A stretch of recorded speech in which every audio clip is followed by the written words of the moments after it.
So the Sub-Zero trailer has finally dropped, and what I loved about this reveal trailer was so much about this character. It's so visually pleasing. They kept in a lot of cool animations he has from Mortal Kombat X, but they added in a ton of new animations that make the character look awesome. I like that he uses his swords a lot. One thing I didn't like about Scorpion's inclusion in Injustice 1 was his entrance into the stage. If you don't remember it, basically he was there fighting Sub-Zero, and then like midway through a punch, he teleported into the Injustice world and started fighting the opponent immediately. I really didn't like that about Scorpion's character in Injustice 1. It really threw me off. I did not like that at all. Luckily, they didn't do this with Sub-Zero, and Sub-Zero just kind of has like a standard entrance. Unfortunately, we didn't get to see his Player 2 entrance, only his Player 1 entrance. His super is awesome! This version of Sub-Zero seems to be a more aggressive, powerful, weapon-using version of Sub-Zero that I personally haven't experienced. I don't have a long history of being a Mortal Kombat fan. I played Mortal Kombat X, but not a whole lot of it. I played Mortal Kombat 9, but other than that, I really haven't played a ton of Mortal Kombat games. I played them when I was young, but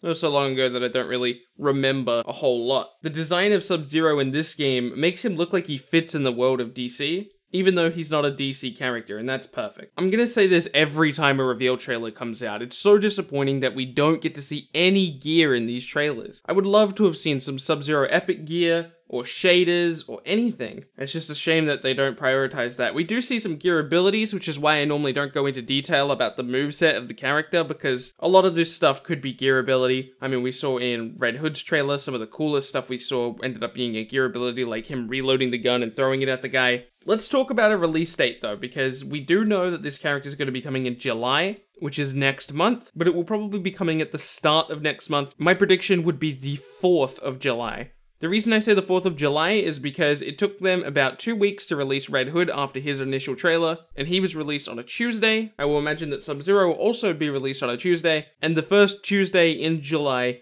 is the 4th, which would be roughly 2 weeks from now.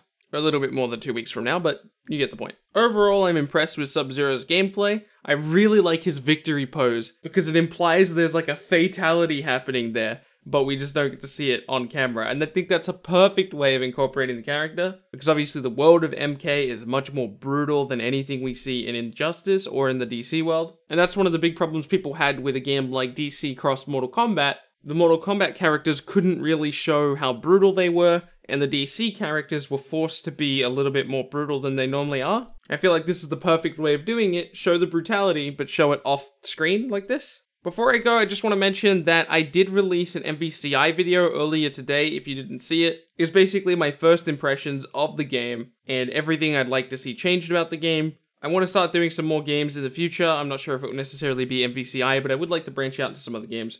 Anyway, that's been it from me. What did you guys think of the Sub-Zero trailer? Are you excited to play this character? I'm certainly excited to play this character, and I hope you are too. My name is MKJBP, and I will see you in the next video.